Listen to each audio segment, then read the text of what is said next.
As lições de Ferguson. Peter Gelderloos. Dezembro de 2014. A natureza da polícia e o papel da esquerda. Um jovem negro foi morto, muitas pessoas corajosas o suficiente para sair às ruas após o ocorrido foram feridas e presas, e as únicas consequências reais que a polícia enfrentará serão mudanças destinadas a aumentar sua eficiência em divulgar as notícias ou lidar com as multidões na próxima vez que matar alguém. Porque, em meio a todas as controvérsias sem sentido, este é um fato que ninguém pode contestar: a polícia matará novamente, e novamente, e novamente. Um número desproporcional de seus alvos serão jovens negros e transgêneros, mas eles também já mataram pessoas mais velhas, como John T. Williams, Bernard Monroe e John Adams, e também pessoas brancas. A direita se aproveitou de alguns casos de jovens brancos mortos por policiais, como Dylan Taylor ou Joseph Jennings, jogando questões de proporção pela janela em uma tentativa grosseira de afirmar que a polícia não é racista. Essencialmente, o argumento apresentado pelos especialistas de direita é que os policiais estão matando todo mundo, portanto, isso não é um problema. O fato de que eles podem apresentar esse argumento e ainda manter a credibilidade com um grande setor da população mostra como o papel da polícia está normalizado em nossa sociedade. O verdadeiro significado da evidência usada de forma manipuladora pela direita é que a polícia é um perigo para qualquer pessoa que não esteja vestindo um terno de negócios. Em um debate sério, no entanto, seria difícil negar que a polícia é uma instituição racista por excelência. Ela mata jovens negros, latinos e indígenas em uma proporção desproporcionalmente maior do que os jovens brancos, e a própria instituição descende das patrulhas criadas para capturar escravos fugitivos no sul e policiar imigrantes urbanos no norte, conforme magistralmente documentado no livro de referência de Christian Williams, Our Enemies in Blue. Além disso, o sistema de justiça criminal no qual a polícia desempenha um papel integral, tanto alimentando quanto defendendo o complexo industrial prisional, surgiu diretamente da aprovação da 13ª Emenda para a Escravidão no caso de prisão, iluminando o caminho pelo qual a economia avançada dos Estados Unidos poderia deixar para trás a escravidão nas plantações, primeiro com a combinação de meeiros e gangues de cadeias, e mais recentemente, com a combinação de um mercado de trabalho precário. Do lado de fora e indústrias prisionais em expansão do lado de dentro.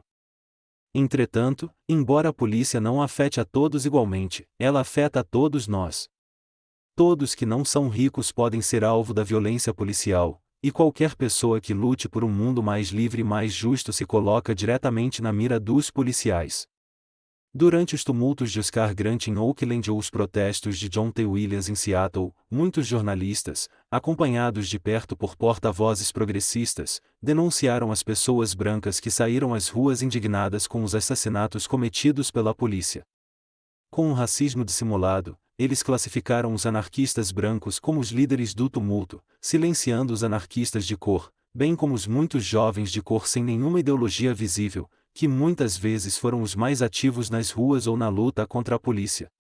Se eles realmente se importassem com o racismo e a violência policial, não teriam retratado os jovens de cor como protagonistas, em vez de fantoches irracionais dos anarquistas brancos, ou simplesmente apagado totalmente a participação deles. Em vez de desacreditar as relativamente poucas pessoas brancas que saíram às ruas, as críticas não deveriam ter sido direcionadas a todas as pessoas brancas que ficaram em casa? Entretanto, com os protestos após a não acusação de Darren Wilson, certas dinâmicas arraigadas começaram a mudar. É verdade que a resposta ao assassinato de Oscar Grant se espalhou para outras partes da costa oeste e não foi bem sucedida como um problema que afetava apenas os negros, mas, em um grau muito maior, a resposta ao anúncio oficial de que o governo aprovou o assassinato de Michael Brown se espalhou por todo o país e incluiu pessoas de todas as raças. Isso é bom, e mais pessoas estão levando a sério o problema da polícia, percebendo que precisam reagir e explorando as ações que podem tomar e que farão a diferença. As circunstâncias que forçaram esse passo necessário são trágicas, mas dificilmente são uma surpresa para qualquer pessoa com um mínimo de senso de história. Assassinatos de policiais e apoio inabalável do governo. Pois os policiais são parte integrante de nossa sociedade. Eles não vão desaparecer tão cedo. Logicamente, as pessoas debateriam o que deve ser feito. No entanto, esse é um debate que os principais jornalistas, os jornalistas progressistas, as organizações de protesto e as figuras de destaque da esquerda têm evitado cuidadosamente, mantendo não tanto uma conspiração de silêncio, mas uma conspiração de vitriolo e marginalização contra qualquer pessoa que desafie seus princípios implícitos. Esses princípios são simples, todas as respostas devem ser pacíficas, e o único objetivo concebível é a reforma fragmentada. Dentro dessa arena artificialmente fixada, podemos discutir todos os detalhes que quisermos, desde câmeras de polícia até conselhos de avaliação de cidadãos, mas nunca podemos ter opiniões que transgridam esses limites. Aqueles que usam uma lente mais ampla para entender de onde vem a violência policial e qual o papel que ela desempenha em nossa sociedade são ignorados. Se estiverem empregados como jornalistas ou acadêmicos, acabaram de fazer um péssimo movimento na carreira e serão rapidamente abafados pelos cínicos e cínicos que escalam escadas e encobrem essa tragédia contínua com observações banais e míopes. Aqueles que de fato tentarem explorar outros caminhos de ação e mudança serão denunciados como bandidos, criminosos e agitadores. A Fox e a NPR falarão sobre eles nos mesmos termos, a polícia e os líderes dos protestos se unirão para reprimi-los. É assim que a liberdade de expressão funciona em uma democracia. Fixe os termos do debate, distraia as massas com polêmicas ferozes entre dois opostos aceitáveis que estão tão próximos que quase se tocam, incentive-as a participar e ignore ou criminalize qualquer pessoa que defenda uma posição independente, especialmente uma que questione os princípios fundamentais que são naturalizados e reforçados por ambos os lados no debate oficial. Noam Chomsky foi um dos vários dissidentes a revelar essa dinâmica durante a Guerra do Vietnã e demonstrar a unanimidade das posições de Falcão e Pomba nos debates da mídia. A mídia segue as mesmas regras hoje. Naquela crise anterior, o princípio fundamental era que o governo dos Estados Unidos tinha o direito de projetar seu poder, militarmente ou não, em todo o planeta. Na crise atual, o dogma inquestionável é que a polícia tem o direito de existir, que a polícia, como instituição, é um instrumento adequado para nos proteger e nos servir e, portanto, é uma presença legítima em nossas ruas e em nossos bairros.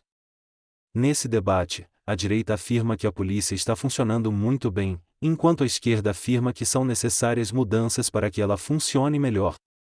Ambas estão unidas para preservar o papel da polícia e impedir que as pessoas reais, bairros, comunidades e todos os indivíduos afetados pela polícia se tornem os protagonistas dos conflitos que nos afetam.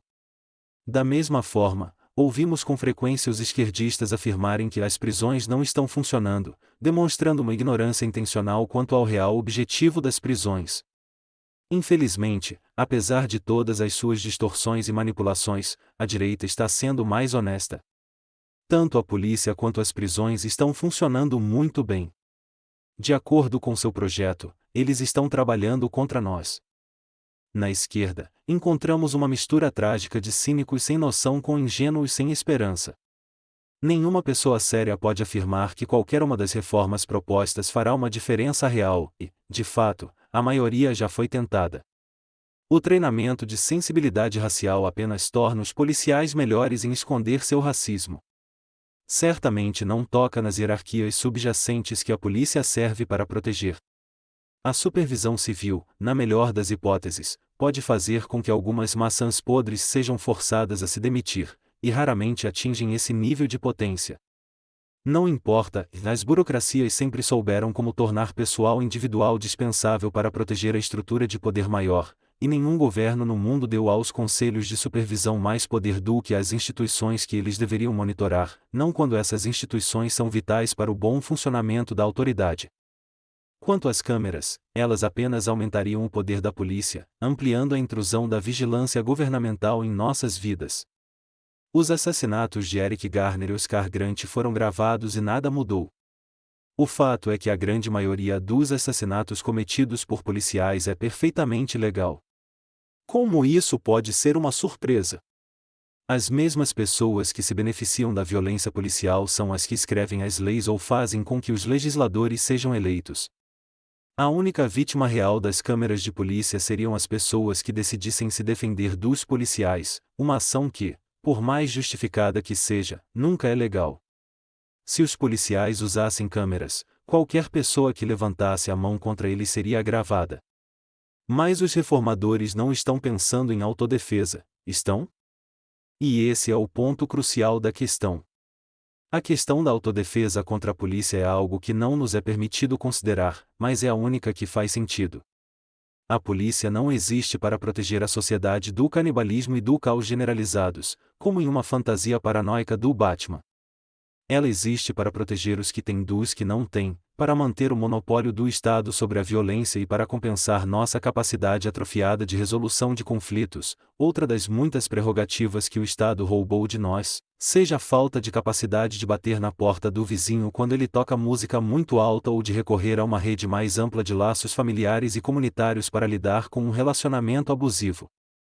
Podemos ignorar a relação antagônica que a polícia tem com qualquer pessoa que não esteja tentando ou não seja capaz de chegar aos níveis mais altos da sociedade, mas o que não podemos fazer é reformar essa relação.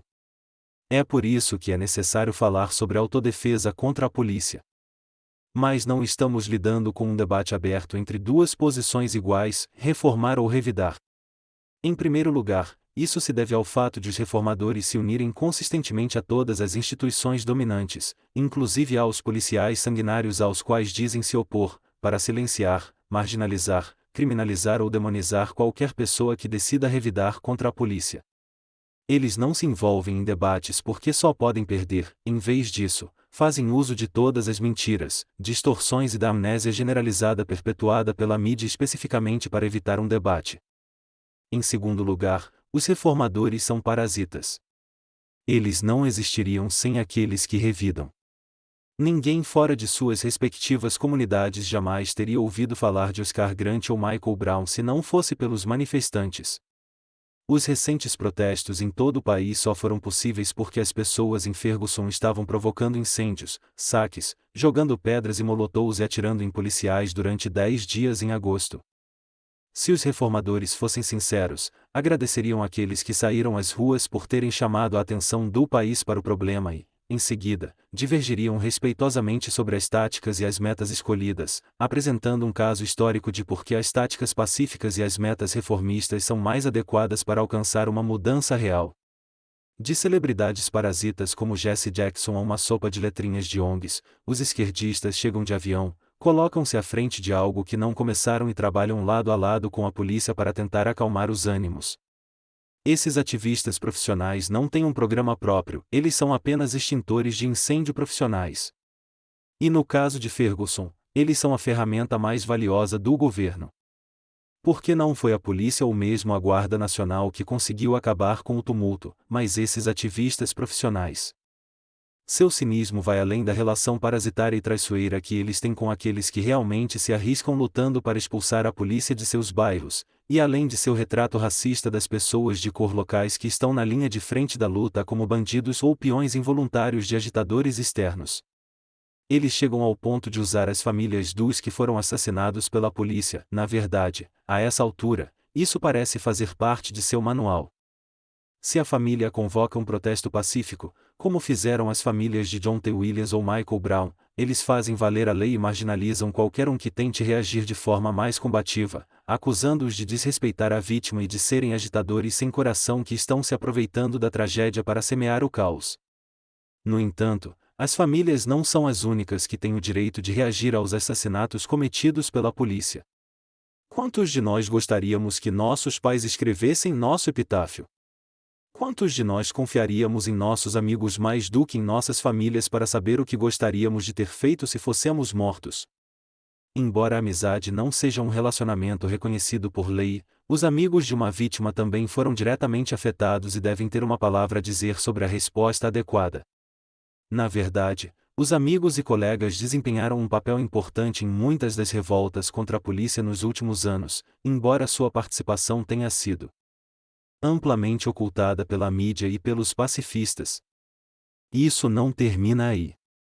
Vizinhos e testemunhas também ficam traumatizados com um assassinato cometido pela polícia. Eles também têm uma necessidade inegável de reagir à indignação e reafirmar o controle sobre seu ambiente, um controle que não pode ser proporcionado por um protesto pacífico ladeado por policiais.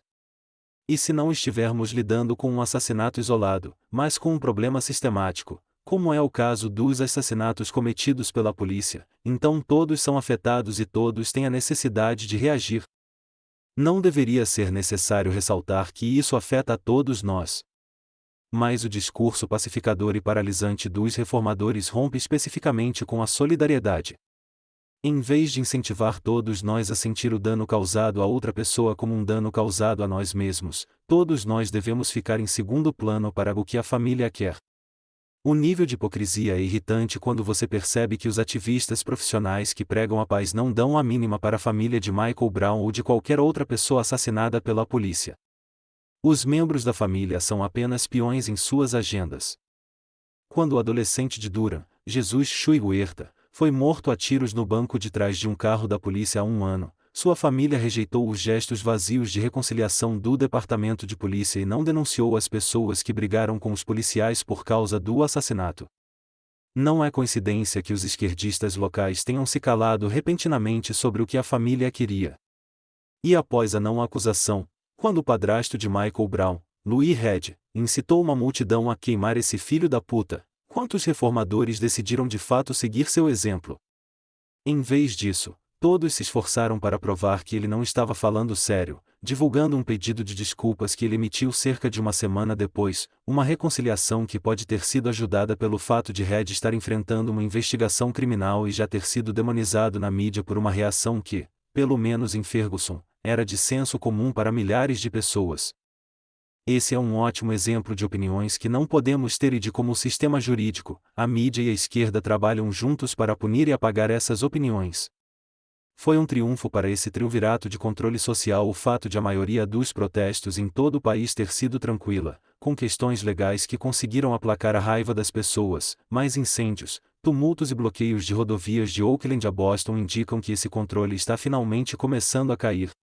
Para que ele caia completamente, precisamos entender o verdadeiro papel do sistema legal e da mídia e perceber a total hipocrisia da esquerda. É um momento alarmante, mas histórico, quando a direita fala com mais sinceridade do que a esquerda. Enquanto os reformadores falavam sobre maçãs podres e treinamento de sensibilidade, os policiais do Missouri acertaram precisamente quando começaram a distribuir e usar pulseiras que diziam: "Em todos nós somos Darren Wilson". Até mesmo os esquerdistas que não condenaram abertamente o tumulto caíram em um padrão de retenção testado e comprovado. A única maneira de tornar o tumulto palatável era falar sobre a brutalidade policial contra os manifestantes. De fato, durante grande parte dos distúrbios, a polícia de Ferguson foi notavelmente contida. Tornou-se comum os manifestantes atirarem na polícia com armas de fogo e, em novembro, até mesmo fuzis de assalto apareceram, mas os policiais não atiraram de volta. Esse é um importante passo adiante.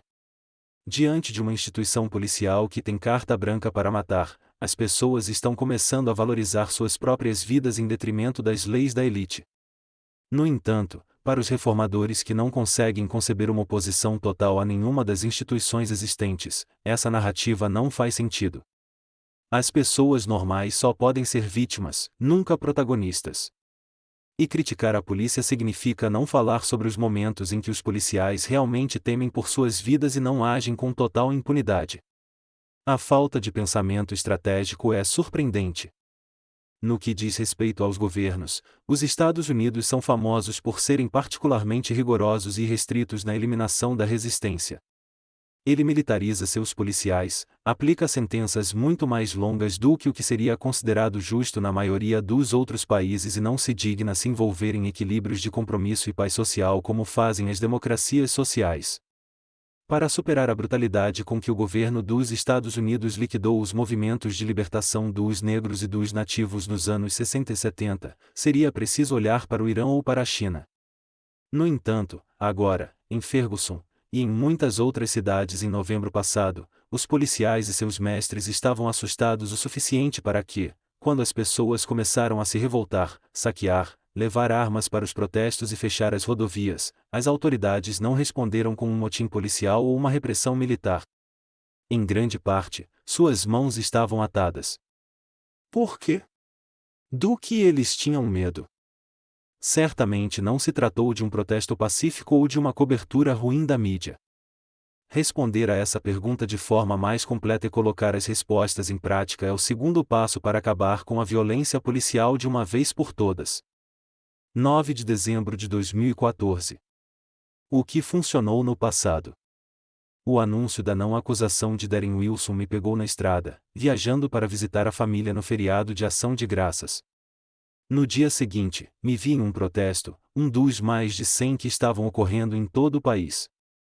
Lá, testemunhei uma cena que já havia acontecido muitas vezes antes e que provavelmente estava se repetindo naquele exato momento em outras cidades.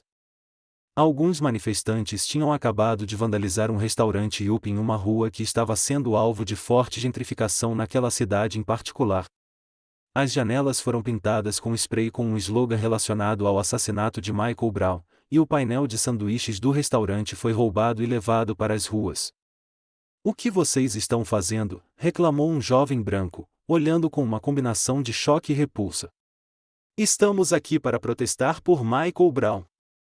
Um dos infratores, com a identidade encoberta por uma máscara preta, olhou para seu interlocutor e riu sardonicamente, sim, gentrificação e violência policial não têm nada a ver uma com a outra. Temos que fazer isso pacificamente, persistiu o outro manifestante. Quando foi que isso funcionou? Zombou o anarquista vestido de preto. Alô? Martin Luther King. Ela revirou os olhos como se estivesse afirmando o fato mais óbvio e evidente do mundo. Martin Luther King tinha guarda-costas armados em seus eventos, aprenda história, rebateu o possível desordeiro. A multidão era racialmente diversificada. Eu não estava contando, e a composição do protesto mudava constantemente, mas em alguns momentos a maioria era de pessoas de cor. No entanto, nas 3 vezes em que vi pessoas se oporem à violência, o uso de fogos de artifício, a vandalização do restaurante e o arrastamento de uma barreira refletiva para a estrada quando a marcha foi para uma rodovia, uma ação bastante orientada para a segurança, se você me perguntar, já que estava escuro e os manifestantes precisavam alertar o tráfego em sentido contrário, a polícia pacificadora era branca. Enquanto isso, as pessoas que podiam ser vistas atirando fogos de artifício nos policiais, arrastando obstáculos para as ruas, insultando os policiais e gritando coisas como "queime tudo", ou aplaudindo qualquer uma dessas ações, eram negras, latinas e brancas. Embora eu não tenha visto nenhum branco dar um sermão em pessoas de cor dizendo que elas deveriam ser pacíficas por causa de Martin Luther King, isso é algo que já vi acontecer em outros lugares, e é uma mensagem que é constantemente reforçada de forma subtextual. Há um debate muito real a ser travado sobre táticas e estratégias quando saímos às ruas em resposta aos assassinatos cometidos pela polícia. Como argumentei na parte deste ensaio, esse debate é em grande parte encerrado por aqueles que buscam regenerar a polícia por meio de reformas. Em vez de falar sobre a abolição da polícia, esses reformadores têm o hábito de atacar vituperativamente outros que levantam essa questão. No entanto, o assunto foi tratado com mais honestidade nas ruas de Ferguson. De acordo com o relato de um participante, sempre que ouvia alguém dizer que não deveríamos jogar coisas na polícia, não porque fosse errado, mas por medo de que atirassem em nós, eu conseguia ter boas conversas, dizendo que é uma forma de tirar o poder deles e dá-lo a nós mesmos. Mesmo quando as pessoas estavam muito chateadas, no final da conversa, mesmo que ainda não concordássemos, ficou claro que respeitávamos uns aos outros. Entretanto, onde quer que a ordem reine, o não debate se desenrola como descrevi acima. Há uma crença muito difundida, entre os brancos, de que a história já se pronunciou e que a única resposta eficaz e ética à injustiça sistêmica, especialmente ao racismo, é a mansa não violência, porque, bem, você sabe, Martin Luther King. Além desse estrangulamento discursivo, há uma história muito complexa que foi, em grande parte, falsificada e uma relação problemática entre brancos e pessoas de cor que parece estar se repetindo, revelando paralelos trágicos entre o envolvimento dos brancos na luta pelos direitos civis e o envolvimento dos brancos no movimento contra a violência policial que se desenvolve hoje, mesmo que muitos desses mesmos brancos citem uma versão distorcida da história da luta anterior, despojada para excluir todas as falhas e todas as lições que poderiam ser aprendidas. Eu poderia começar apontando como a forma de não-violência que é propagada pela esquerda progressista, em sua maioria branca, é hoje uma política pateticamente diluída, superficial e mansa, comparada à que era usada durante o movimento pelos direitos civis, mas deixarei isso para os pacifistas. Não é minha responsabilidade fazer com que a não-violência volte a ser combativa, já que não acredito nela de qualquer forma, pois ela sempre foi cúmplice do poder do Estado, sempre parasitária e autoritária em relação a outras correntes dos movimentos sociais aos quais se junta e sempre tendeu a se diluir com o tempo. Em vez disso, começarei com o argumento apresentado pelo manifestante de preto, de que Martin Luther King tinha guarda-costas armados em seus eventos. Esse comentário será desconcertante para a maioria das pessoas brancas, mas, na verdade, é historicamente correto. Coincidentemente, foi somente no ano passado que um determinado fato foi resgatado do buraco da memória, que o movimento pelos direitos civis foi um movimento armado e que a não-violência foi uma exceção minoritária, alguns poderiam dizer aberração, dentro desse movimento, bem como na linhagem de movimentos contra a escravidão e a supremacia branca que remonta a séculos. Anteriormente, apenas historiadores radicais, ex-Panthers, anarquistas e seguidores de C.L.R. James tratavam desses episódios esquecidos da história, mais recentemente o memorando chegou até a NPR com a publicação de livros como This Non-Violence Stuff Will Get You Killed e How Guns Made the Civil Rights Movement Possible, de Charles Cobb, Jr. ou o próximo Dixie B. Dummy, 300 Years of Insurrection in the American South. Em um resumo do primeiro, podemos ler, ao visitar Martin Luther King Jr. no auge do boicote aos ônibus de Montgomery, Alabama, o jornalista William Vort quase se sentou sobre uma pistola carregada. Apenas para autodefesa, assegurou-lhe King. Essa não era a única arma que King mantinha para esse fim. Um de seus conselheiros lembrou-se da casa do reverendo em Montgomery, Alabama, como um arsenal. Por muito tempo, essas histórias foram proibidas e acredito que foram intencionalmente silenciadas, e em grande parte por pessoas brancas. Não apenas aqueles que trabalham para as mesmas estruturas de poder que vêm tentando desarmar as pessoas de cor há séculos, mas também aqueles que detêm o poder nos movimentos sociais, que desde a repressão e as derrotas dos anos 60 preferiram uma visão progressivamente mais confortável de mudança.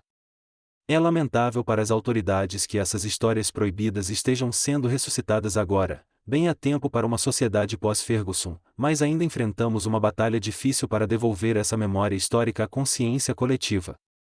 A maioria dos manifestantes nas ruas, por exemplo, ainda não tem conhecimento.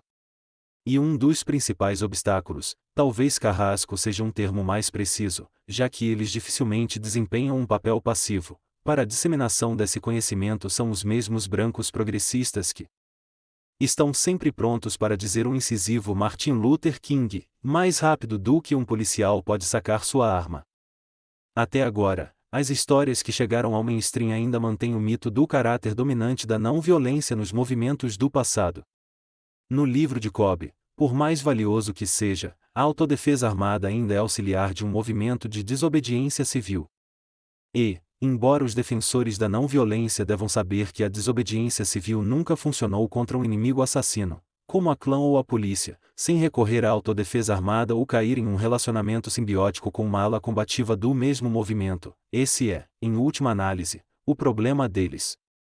Eu não estaria preocupado com o fato de a não-violência ter caído a um nível tão absurdo de ineficácia patente se eles não tentassem extinguir as lutas das pessoas que realmente acreditam em lutar contra a opressão, em vez de negociar com ela. Ou encenando rituais de morte em frente a ela ou, melhor ainda, trabalhando para ela. Veja a relação entre o TPOR, protegido de Gene Sharp, e a empresa de inteligência global Strator.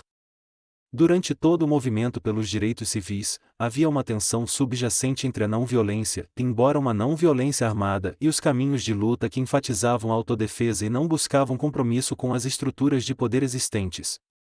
Afinal, a prática não violenta que surgiu no movimento no final da década de 50 e início da década de 60 foi em grande parte imposta pela SCLC, pela SNCC, em sua primeira encarnação, e pelos liberais brancos da Nova Inglaterra que forneceram a maior parte de seu financiamento. Além dos Deacons of Defense, que organizaram proteção armada para muitas campanhas de dessegregação em todo o Sul na década de 1960, há o exemplo de Robert F. Williams, presidente da seção de Monroe, Carolina do Norte, da NAAC, uma das poucas seções da organização nacional que era predominantemente da classe trabalhadora. Tendo lutado na Segunda Guerra Mundial, Williams liderou sua seção local defendendo a autodefesa armada após o fracasso de uma campanha não violenta pela dessegregação local. Em seu livro, Negros with Guns, Negros com Armas, ele descreve uma ocasião em que teve de se proteger de um linchamento. Enquanto a multidão gritava para que jogassem gasolina em Williams e seus amigos e começava a atirar pedras, Williams desceu do carro com uma carabina italiana na mão. Durante todo esse tempo, 3 policiais ficaram parados a cerca de 15 metros de nós, enquanto esperávamos no carro que eles viessem nos resgatar. Então, quando viram que estávamos armados e que a multidão não poderia nos pegar, 2 dos policiais começaram a correr. Um correu direto para mim, agarrou-me no ombro e disse: "Entregue sua arma! Entregue sua arma!" Bati em seu rosto e o afastei do carro, coloquei minha carabina em seu rosto e disse-lhe que não pretendíamos ser linchados. O outro policial que havia corrido pela lateral do carro começou a sacar seu revólver do coldre. Ele esperava atirar nas minhas costas. Eles não sabiam que tínhamos mais de uma arma. Um dos estudantes, que tinha 17 anos, colocou uma .45 no rosto do policial e disse-lhe que se ele sacasse a pistola, ele o mataria. O policial começou a colocar sua arma de volta no coldre e a se afastar do carro, e caiu na vala. Havia um homem muito idoso, um homem branco idoso no meio da multidão, que começou a gritar e a chorar como um bebê, e não parava de chorar, e disse: puta que pariu, a que ponto chegou este país em que os vagabundos têm armas, os vagabundos estão armados e a polícia não pode nem prendê-los." Ele continuou chorando e alguém o levou embora no meio da multidão. Quando Williams foi expulso da NAAC por suas opiniões militantes, a seção local simplesmente elegeu Mabel Williams como sua nova presidente e continuou sua prática de autodefesa armada. Destacando a importância da injustiça econômica, ambos os Williams desenvolveram uma política socialista e viveram no exílio em Cuba depois de fugir do país para escapar de acusações forjadas de sequestro. O Partido dos Panteras Negras, que foi demonizado pela mídia na época de sua existência, é obviamente bem conhecido, pois desempenha uma função diferente no processo de amnésia histórica. O BPP se tornou um símbolo de todas as formas de militância negra nos anos 60, embora houvesse centenas de diferentes linhagens e correntes de pensamento e prática revolucionária no movimento. E o que é lembrado sobre os Panteras é pouco mais do que seu estilo. Seu programa, suas divisões e conflitos, suas relações com outros grupos e movimentos da época, sua eventual evolução para o Exército Negro de Libertação e todas as lições que podem ser extraídas desse conhecimento foram relegadas ao buraco da memória. Eles eram apenas aqueles com afros, boinas e rifles, que tiveram um fim trágico, reconfirmando a alegação pacifista sobre a futilidade da violência. Os Panteras são romantizados ou vilipendiados. Para mim, eles eram uma organização autoritária e machista, embora não mais autoritária e machista do que a SCLC de King, composta por muitos indivíduos inteligentes, corajosos e radicais que tentavam dar um passo importante na luta, obtendo algumas conquistas e cometendo alguns erros. Mais interessante para mim são as pessoas sem nome, aquelas que não participaram de nenhuma organização formal, mas que desempenharam um papel fundamental nas poucas conquistas do movimento pelos direitos civis. Mais depreciados até mesmo do que o BPP, esses indivíduos foram relegados pela historiografia dominante à máfia. Assim como os desordeiros de Ferguson, a quem todos nós devemos agradecer por manter viva a memória de Michael Brown, sem os quais esta conversa não seria possível, aqueles a quem foi atribuído o status de máfia nos momentos mais sombrios do movimento pelos direitos civis são apresentados como cruéis, impensados, autodestrutivos e demoníacos.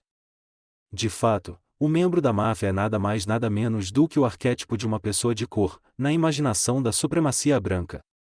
Foi esse mesmo arquétipo que foi usado para criar o conceito de raça, principalmente na colônia da Virgínia, quando os aristocratas transplantados tiveram de dividir e conquistar uma força de trabalho indisciplinada de irlandeses exilados, pobres sequestrados das cidades inglesas, africanos roubados de suas casas e nativos escravizados. Nos primeiros anos, essas classes inferiores escravizadas frequentemente fugiam juntas para as montanhas ou para os pântanos, e de vez em quando, rebelavam-se juntas, matando seus senhores e quebrando suas correntes. É essa imagem que é preservada na figura da turba e esse medo da elite que reproduzimos quando também desprezamos, menosprezamos ou evitamos essa formação. Não acredito que o inimigo do meu inimigo seja meu amigo, mas acredito que o pesadelo do meu inimigo pode servir como uma figura de esperança ou beleza. A obsessão da sociedade colonial com a lei e a ordem, seu medo do outro sombrio, que se unem em sua condenação absoluta da multidão, iluminam outro caminho a seguir. No movimento dos direitos civis, a história de Birmingham é um exemplo perfeito de inteligência e eficácia dessa formação de resistência acéfala e descentralizada, uma verdadeira hidra, para citar os escritos do ex-pantera e prisioneiro Russell Maroon Schwartz ou dos historiadores Peter Linebaug e Marcus Rediker. A maioria das pessoas conhece apenas metade da história. Em 1963, uma campanha de desobediência civil em Birmingham, Alabama, o bastião da segregação no sul, forçou a dessegregação da cidade e abriu caminho para a Lei dos Direitos Civis, que foi a maior vitória do movimento dos direitos civis, no que diz respeito à legislação. O que poucas pessoas sabem é que a campanha de Birmingham foi uma repetição da campanha de 1961 da SCLC em Albany, Geórgia, que acabou sendo um fracasso total. King esperava conseguir encher as prisões e ainda ter recrutas dispostos a se envolver em desobediência civil, fechando o sistema, mas as autoridades simplesmente tornaram suas prisões sem fundo, enviando os detentos para outros lugares. Alguns anos depois, os moradores negros de Albany se revoltaram, sugerindo que pensavam sobre sua experiência com a não-violência. Essas revoltas não são mencionadas na maioria das cronologias do movimento. Em Birmingham, a campanha de 1963 estava se desenrolando da mesma forma, e King estava ficando sem recrutas dispostos a se oferecerem para serem presos. Então, começaram os tumultos. Milhares de habitantes locais lutaram com a polícia, ferindo muitos deles, queimaram as empresas brancas que se recusavam a cancelar a segregação e tomaram uma grande parte do centro da cidade, mantendo-a por dias. Ao reagir diretamente, eles criaram instantaneamente uma zona de dessegregação e livre de policiais no centro da cidade. Ansiosos para evitar que outras pessoas aprendessem a mesma lição, os líderes empresariais e políticos de Birmingham concordaram imediatamente em legislar a dessegregação que os manifestantes já haviam conseguido. Na verdade, eles haviam conquistado algo ainda mais poderoso. Não só os negros podiam entrar nos estabelecimentos comerciais dos brancos, como também não precisavam pagar por nada. O presidente Kennedy finalmente começou a prestar atenção e pediu ao Congresso que aprovasse a Lei dos Direitos Civis. Foram os manifestantes que conquistaram os direitos civis. Alguns veteranos da SNCC escreveram sobre a diminuição da eficácia da desobediência civil naqueles anos. A filosofia da não-violência teve um terreno mais instável quando a SNCC iniciou seu período de organização comunitária no Sul, tendo que enfrentar ameaças contínuas de violência, talvez mortal, por parte dos brancos. Como resultado, as diretrizes rígidas de não-violência foram relaxadas e os membros foram autorizados, não oficialmente, a portar armas para autodefesa. Com o tempo, os brancos começaram a entender a tática, e a não-violência se tornou menos poderosa. Se não houvesse mais violência pública para a SNCC superar, a mensagem da SNCC seria enfraquecida. Assim, os manifestantes não eram mais espancados publicamente. Em vez disso, eles eram atacados e espancados a portas fechadas, onde os repórteres de jornais e as câmeras de televisão não podiam chegar. Como os brancos sulistas pretendiam, a opressão violenta discreta começou a destruir a imagem de mártir que o SNCC havia construído cuidadosamente por meio de protestos não violentos. Logo depois, ocorreram os distúrbios no Harlem. Foi o primeiro tumulto racial urbano e trouxe o tema da violência iniciada por negros para o debate público. Tais ações não eram mais consideradas contraproducentes. Esse evento e, por fim, a ascensão do poder negro, levaram à queda da não-violência no SNCC. Portanto, sempre que alguém disser Martin Luther King, a mensagem deve ser: nós sabemos, a não-violência não funciona. Até mesmo King estava se afastando de um apego estrito à não-violência, falando a favor dos desordeiros e dos vietnamitas armados, antes de ser morto. Isso foi depois de 1963, anos em que ele não aparece nas histórias oficiais, quando estava fazendo coisas e dizendo coisas que os progressistas brancos nunca mencionam. Por exemplo, King disse a Alex Haley em 1965, nos últimos anos, devo dizer que fiquei seriamente desapontado com esses moderados brancos, aqueles que se consideram esclarecidos e simpatizam com nossos objetivos, mas não podem concordar com nossos métodos de ação direta. Muitas vezes me sinto inclinado a pensar que eles são mais um obstáculo para o progresso dos negros do que o White Citizens Council ou integrante do Ku Klux Klan. Essa citação levanta uma questão interessante. Qual foi o papel das pessoas brancas no movimento pelos direitos civis? Eles parecem estar ausentes das histórias acima, bem como dos episódios mais conhecidos do movimento. As únicas exceções reais são Andrew Goodman e Michael Saverner, dois nova-iorquinos brancos mortos no Mississippi ao lado de James Chaney. Na verdade, um grande número de pessoas brancas participou do movimento, trabalhando ao lado de King na SCLC, participando de outras organizações como a CORE, participando das Freedom Rides, e acima de tudo, ajudando a financiar o movimento e pressionando a mídia e os políticos. Havia também organizações majoritariamente brancas, como a SDS e a Via Terma, que faziam parte de uma constelação maior de lutas sociais influenciadas pelo movimento dos direitos civis e que contribuíram para a contínua batalha contra a opressão racial. A Via Terma, por exemplo, mantinha vínculos com os Panteras Negras. E, embora muitos brancos tenham sido presos, apenas alguns enfrentaram o nível de repressão que o FBI impôs ao movimento de libertação dos negros, que geralmente eram pessoas brancas que haviam participado da luta armada, como David Gilbert ou Harold Thompson. Em outras palavras, muito mais pessoas brancas sobreviveram intactas à luta. Além disso, elas conseguiram se tornar acadêmicos, políticos ou líderes empresariais influentes. A implicação é que foram eles, acima de tudo, que escreveram a história oficial daquela época, uma história que foi amputada, distorcida e falsificada. E, embora possam ter sido radicais em sua juventude, eles e as gerações que influenciaram se tornaram cada vez mais parecidos com os moderados e esclarecidos sobre os quais King alertou. Mume Abu Jamal escreve sobre como o Dr. King era calmante para a psique branca, enquanto os panteras eram assustadores. E, de muitas maneiras, a classe média branca era o público para o qual grande parte do movimento estava se apresentando. Eles constituíam, e ainda constituem hoje, um público virtual, mobilizado pela mídia, que estabelece as normas de comportamento cívico aceitável. Eles determinam se um grupo social dissidente recebe alguma legitimidade ou se a polícia terá justificativa para aniquilá-lo. A mesma dinâmica é reproduzida hoje quando os progressistas brancos essencialmente auditam as rebeliões que são desencadeadas pelas inevitáveis baixas do policiamento pesado em bairros pobres habitados principalmente por pessoas de cor. Eles podem se recusar a ver essas rebeliões como atos de resistência e, em vez disso, descartá-las com medo como motins raciais sem sentido, como foi o caso dos motins de LA de 1992. Ou podem participar, a fim de domesticá-las, para torná-las mais confortáveis para a pessoa branca típica que não tem de suportar a violência policial diária.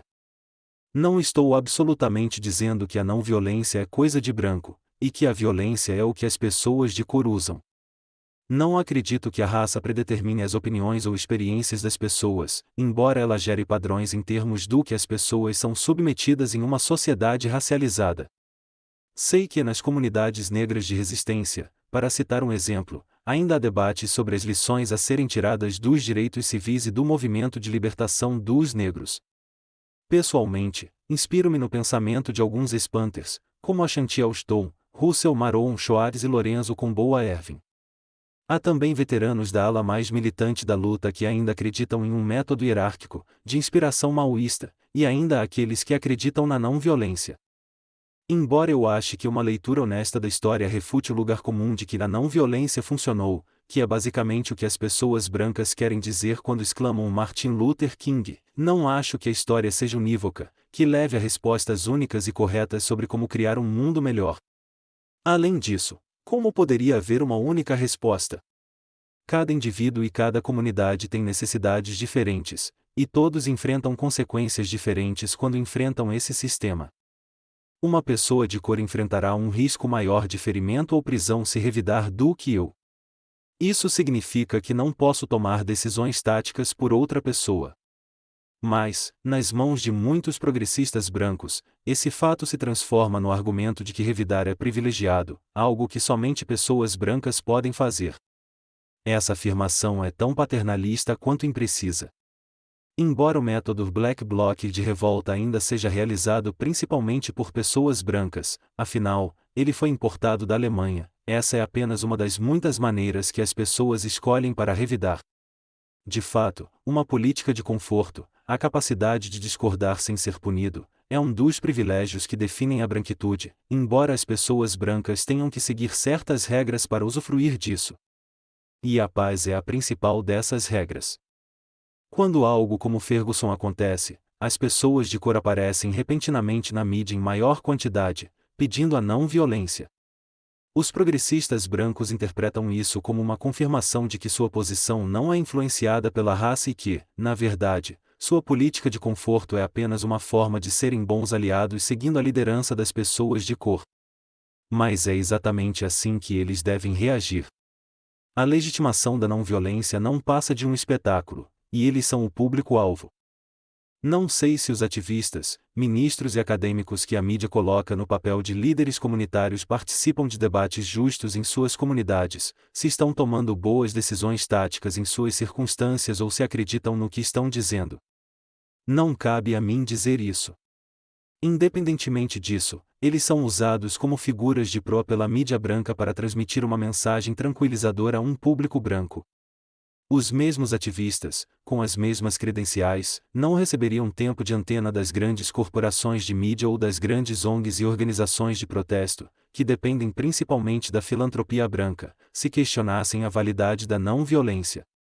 Assim como os consumidores com um grande orçamento, os progressistas brancos estão determinando o tipo de produtos que estão sendo vendidos a eles sem nunca estarem cientes do marketing. Quer se trate de sapatos de grife ou de estratégias de protesto, a dinâmica é a mesma e, acima de tudo, reforça a visão de mundo em que comprar e vender são atividades normais e o mercado é entendido como uma força natural.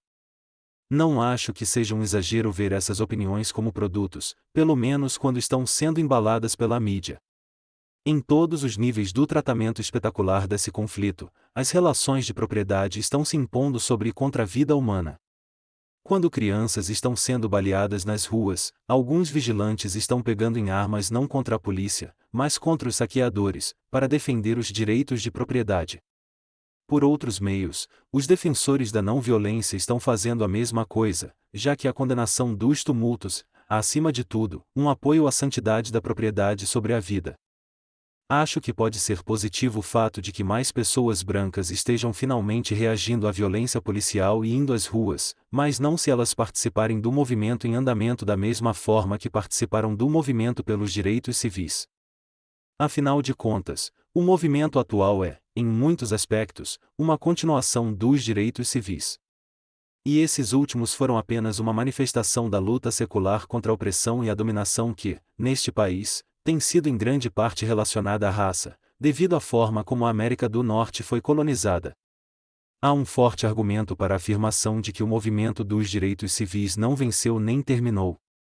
Se o objetivo comum do movimento era acabar com a desigualdade e a opressão racial, foram principalmente as partes do movimento com mentalidade jurídica e formação universitária que afirmaram que o foco desse objetivo deveria ser alterado em nível institucional e legislativo.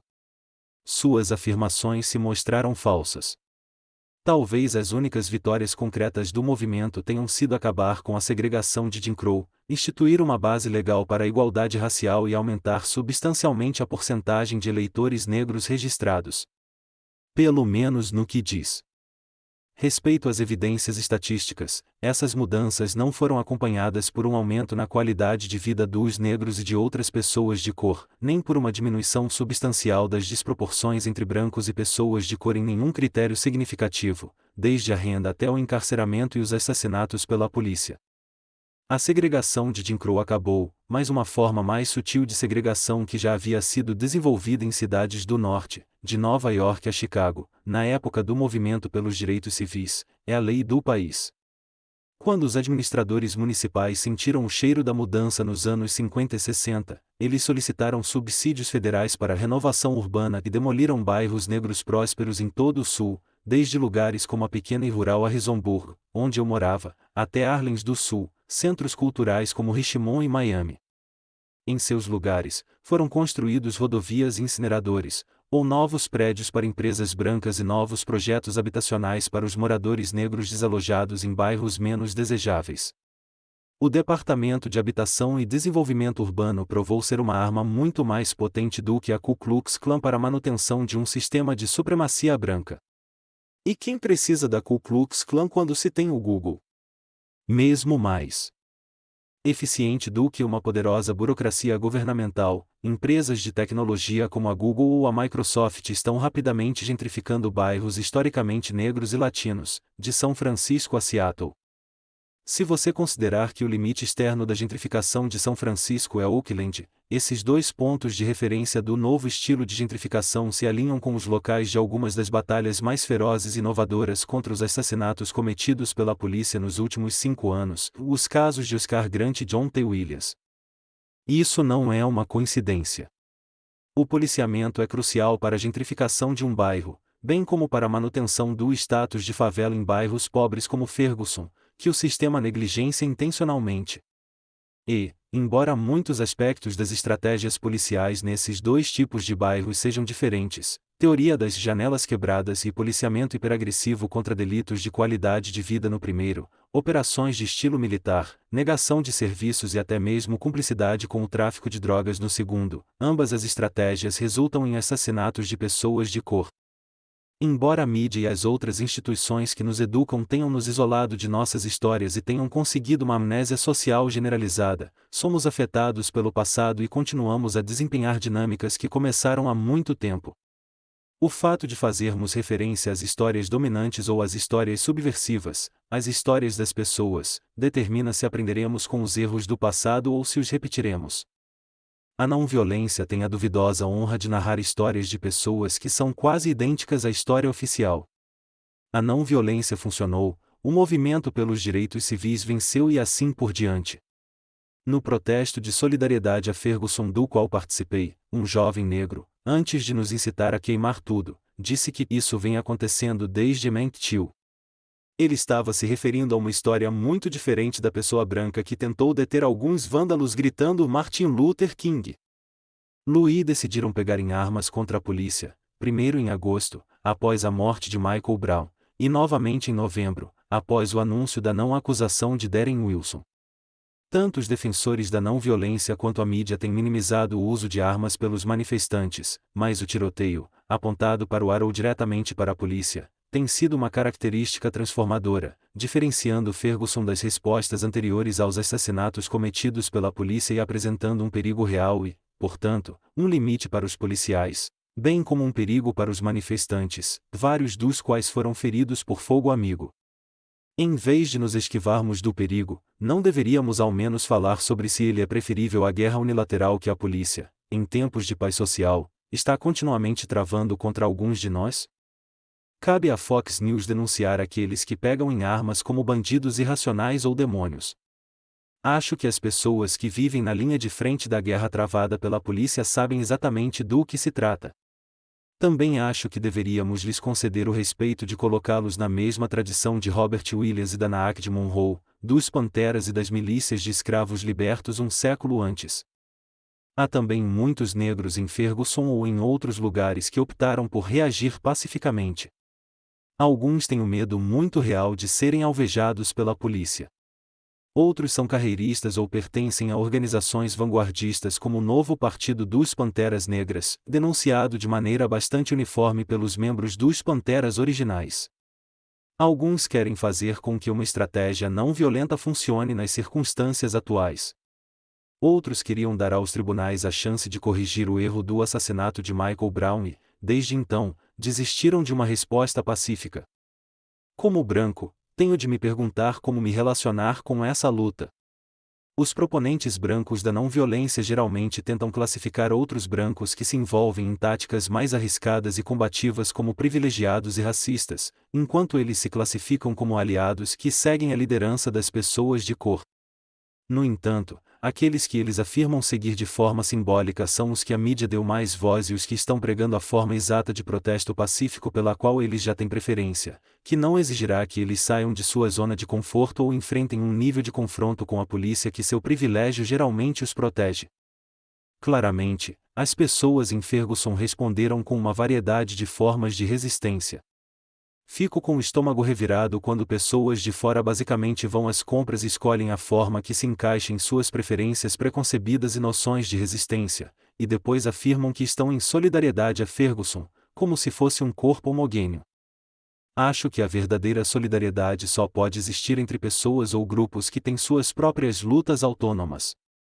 E embora os brancos nunca saibam como é a vida das pessoas de cor nesta sociedade, acho que não posso confiar em uma pessoa branca que não tenha seus próprios motivos para odiar a polícia.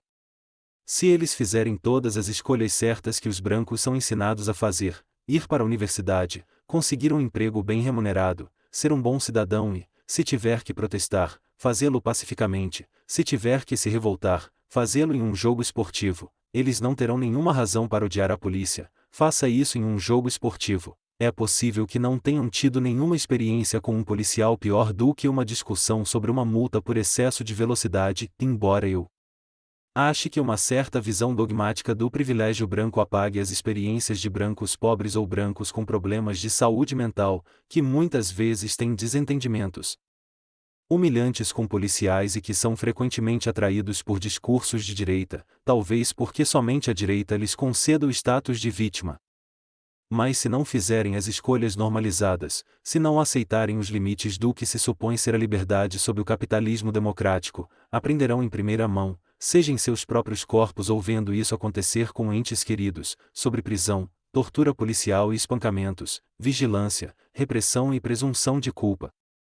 Em outras palavras, eles aprenderão a natureza da polícia. Uma vez que eu entenda a natureza da polícia, faz sentido para mim reagir toda vez que os policiais matam alguém.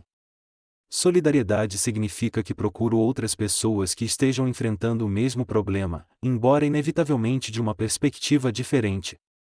Naturalmente, aqueles que preferem métodos pacíficos se unirão a outros com as mesmas preferências, assim como aqueles que preferem métodos combativos se encontrarão. A luta será mais robusta se as pessoas com métodos diferentes também formarem relacionamentos e aprenderem a se complementar em vez de se denunciarem. No entanto, a lição histórica de que os reformistas e aqueles que buscam o diálogo e o avanço institucional inevitavelmente venderão as bases e as correntes mais radicais poderia ajudar a evitar grandes traições durante o processo de formação de relacionamentos que superam as diferenças. No mínimo, a solidariedade nessa luta atual exige que não limitemos as escolhas daqueles que são mais afetados pelas mortes pela polícia, embora eu ache que o rótulo de mais afetados, nesse caso, exclua não apenas os brancos, mas também os ativistas de cor com mobilidade econômica que vêm de todo o país. Uma forma de os brancos falharem nisso é iniciar um motim toda vez que os moradores locais estiverem tentando organizar uma vigília. Isso não aconteceu em Ferguson. O que de fato aconteceu foi que os brancos progressistas, juntamente com ativistas profissionais de várias raças, tentaram criminalizar e impedir respostas não pacíficas.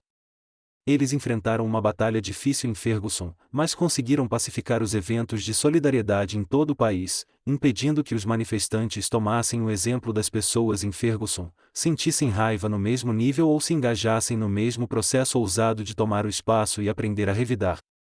É uma pena que isso tenha acontecido, pois uma multidão multirracial pode realizar coisas que outras multidões não conseguem. Louis foram excepcionalmente contidos e não abriram fogo contra os manifestantes e saqueadores como fizeram em LA em 1992 ou em Nova Orleans em 2005. Talvez tenham se contido dessa vez porque havia mais pessoas brancas nas ruas ou porque temiam uma insurreição mais ampla, ou ambos. De qualquer forma, se mais pessoas brancas participassem de respostas ferozes e combativas aos assassinatos cometidos pela polícia, em vez de restringir essas respostas, o Estado teria de recuar à medida que as multidões empurrassem os policiais para fora de bairros inteiros, permitindo que as comunidades experimentassem zonas livres da polícia e outras formas de autonomia, ou teria de começar a atirar em mais pessoas brancas, o que minaria drasticamente uma das hierarquias mais importantes para manter o poder do Estado neste país. Uma conversa honesta sobre táticas e estratégias nas ruas é extremamente necessária, e em uma escala mais ampla do que aconteceu no passado. Uma longa lista de manipulações e clichês torna essa conversa impossível, com a ajuda do fato de que muitas pessoas ainda confiam na mídia como um fórum para uma conversa social, ou não percebem quando os discursos criados na e para a mídia, geralmente por acadêmicos e ativistas de ONGs que são seduzidos pelo poder de um byte sonoro, se infiltram em seu próprio pensamento. A mídia tem um peso muito grande no lado da não-violência, encontrando apoio no equívoco comum de que a não-violência funcionou no passado. Se pudermos ressuscitar histórias subversivas, ou mesmo apenas factualmente vigorosas, do movimento pelos direitos civis e de outras lutas, e redescobrir o fio de continuidade daqueles tempos para os que habitamos atualmente, poderemos estabelecer a base para uma discussão muito mais inteligente sobre como seguir em frente. Mas avançar exige que pensemos para onde estamos indo, e o consenso artificial sobre a não-violência é insignificante em comparação com o consenso que foi fabricado em torno da polícia, boa ou ruim. Ela é necessária e, no máximo, deve ser reformada. A questão de um mundo sem polícia é a rocha sobre a qual o movimento atual se afundará e se romperá, ou que ele escalará para finalmente abandonar a fossa de problemas que se reciclaram e reciclaram durante séculos. Se pudermos nos envolver efetivamente com essa questão, talvez consigamos superar as misérias do reformismo que devorou o movimento dos direitos civis e nos deixou com o problema dos assassinatos cometidos pela polícia que nos assombra até hoje. 19 de dezembro de 2014. Um mundo sem polícia. Em 2 ensaios anteriores, discuti o papel da esquerda na proteção da polícia por meio de um reformismo cauteloso e a eficácia de uma história pacificada e falsificada, em uma palavra, desarmada, do movimento dos direitos civis para nos impedir de aprender com as lutas anteriores e alcançar uma mudança significativa na sociedade. A polícia é uma instituição racista e autoritária que existe para proteger os poderosos em um sistema desigual. Os esforços passados e presentes para reformá-la demonstraram que o reformismo não pode resolver o problema, embora sirva para desperdiçar os protestos populares e promover as carreiras de ativistas profissionais. Diante dessa situação, em que a esquerda e a direita involuntariamente conspiram para prolongar o problema, o caminho extralegal dos tumultos, da tomada de espaço e da luta contra a polícia faz todo o sentido. Na verdade, esse fenômeno, denunciado como violência pela mídia, pela polícia e por muitos ativistas em uníssono, não foi apenas a característica mais significativa da rebelião de Ferguson e dos protestos de solidariedade organizados em centenas de outras cidades, foi também o elemento vital que tornou todo o resto possível, que distinguiu o assassinato de Michael Brown de uma centena de outros assassinatos cometidos pela polícia. Além disso, a autodefesa contra a violência do Estado, seja ela exercida pela polícia ou por paramilitares tolerados, como a Klan, não é uma ocorrência excepcional em uma longa perspectiva histórica, mas uma forma de resistência testada e comprovada, e uma das únicas que trouxe resultados, no movimento dos direitos civis e anteriormente. O que resta é falar sobre possibilidades que são radicalmente externas ao ciclo autorregulável de tragédia e reforma. O que resta é falar em alto e bom som sobre um mundo sem polícia. Não queremos uma polícia melhor. Não queremos consertar a polícia. Pelo contrário, entendemos que a polícia funciona muito bem, ela simplesmente não funciona para nós, e nunca funcionou. Queremos nos livrar totalmente da polícia e queremos viver em um mundo em que a polícia não seja necessária. Longe de ser uma posição ingênua, acredito que é a única que pode resistir a uma análise séria, seja na forma de uma análise histórica abrangente do papel e da evolução da polícia e da eficácia dos movimentos de reforma, ou de um exame da amplitude de possibilidades que as sociedades humanas já demonstraram. Ninguém pode argumentar efetivamente que a polícia é necessária em um sentido absoluto. Ela é uma invenção relativamente recente, no que diz respeito às instituições. A única questão é que tipo de sociedade precisa da polícia e se esse tipo de sociedade faz com que os assassinatos, torturas, espancamentos e vigilância sistemáticos valham a pena. Dennis Sullivan e Leo Ritchie compilaram uma grande quantidade de informações sobre sociedades que usam várias formas de resolução de conflitos nas quais uma organização como a polícia não tem lugar. Dos Guiné, Navajo, ao Semai, há dezenas de sociedades, todas elas afetadas em graus variados pelo colonialismo ocidental, que praticaram a justiça restaurativa ou transformadora, lidando com casos de conflito ou danos sociais sem nunca precisar ser tão brutal a ponto de prender as pessoas em jaulas ou criar um corpo de elite projetado para vigiar as pessoas ou mobilizar a violência organizada contra aqueles que transgredem as leis estabelecidas. Eles comparam sociedades vizinhas que enfrentam condições socioeconômicas semelhantes, mas usam estratégias diferentes para lidar com os danos, bem como sociedades ocidentais que fazem uso mínimo de aparatos policiais e judiciais.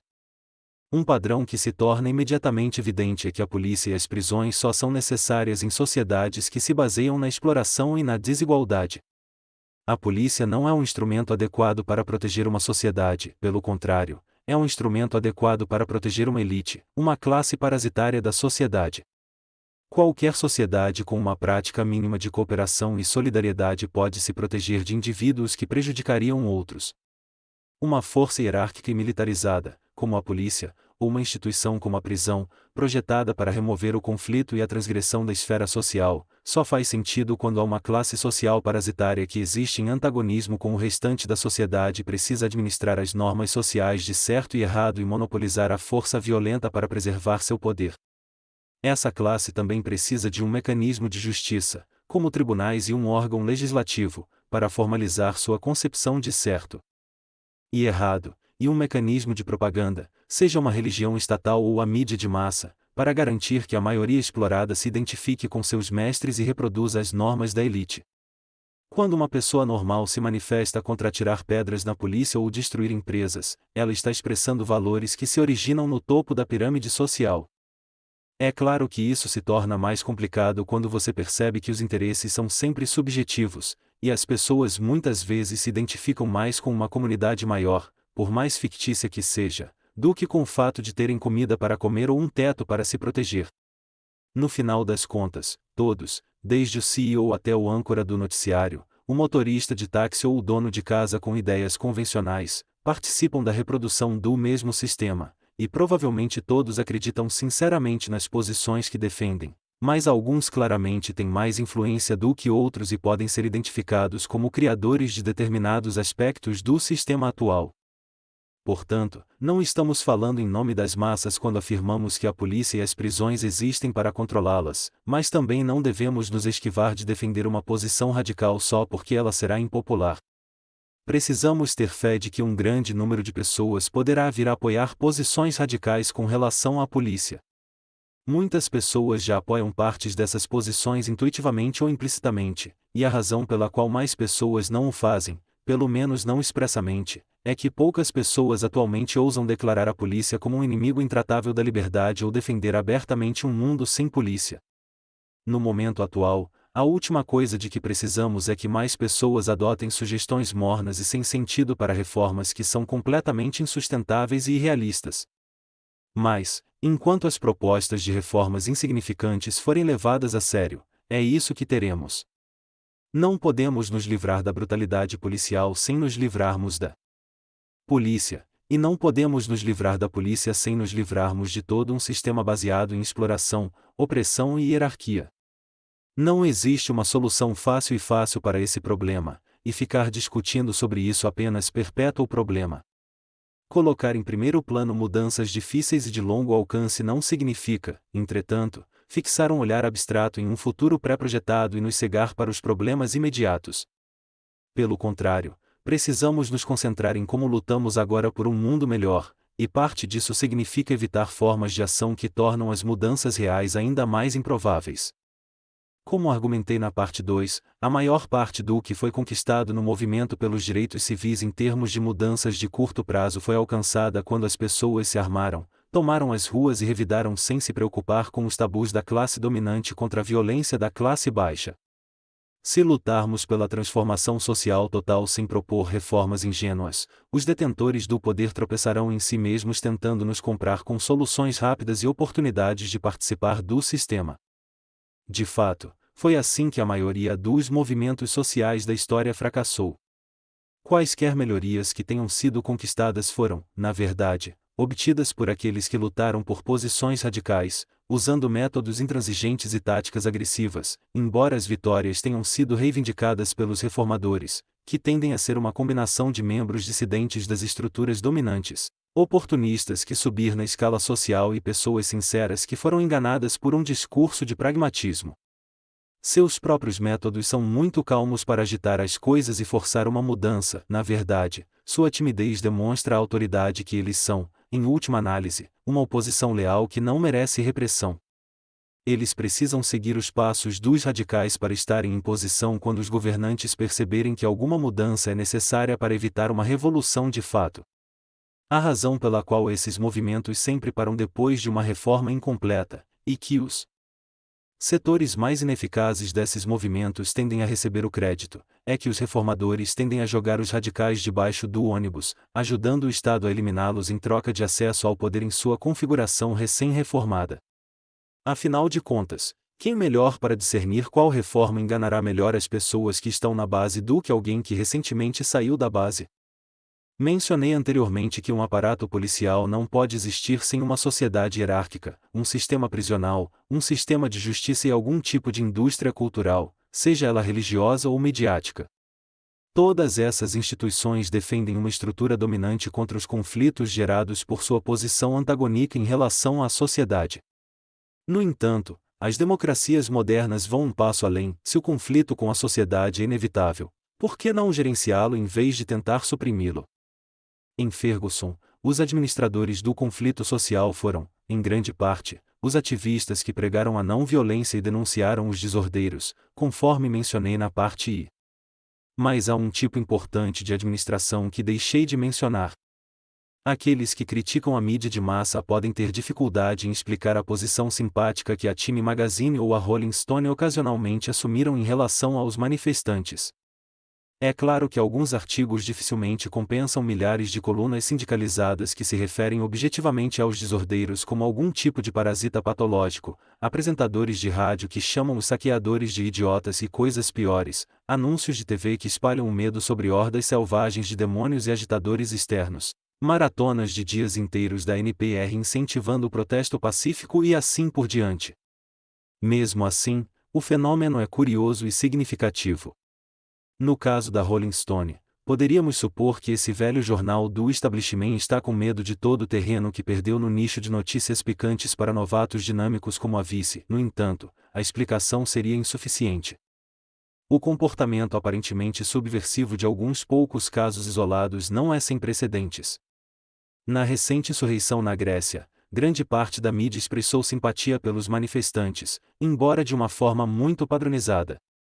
Na visão da mídia, os jovens estudantes estavam protestando justificadamente nas ruas após o assassinato pela polícia de Alexis Grigoropoulos, de 15 anos. Os anarquistas estavam se apropriando do evento para queimar delegacias de polícia e os imigrantes estavam aproveitando a situação para saquear lojas. Nenhuma dessas caracterizações é baseada em fatos. Milhões de jovens e idosos, gregos e imigrantes, participaram da revolta, de várias maneiras. Muitos estudantes saquearam, muitos imigrantes acompanharam os protestos. Um sentimento frequentemente expresso foi o de que a participação na insurreição obscureceu todas essas identidades pré-estabelecidas, e nesse caso, a operação da mídia claramente pretendia reafirmá-las.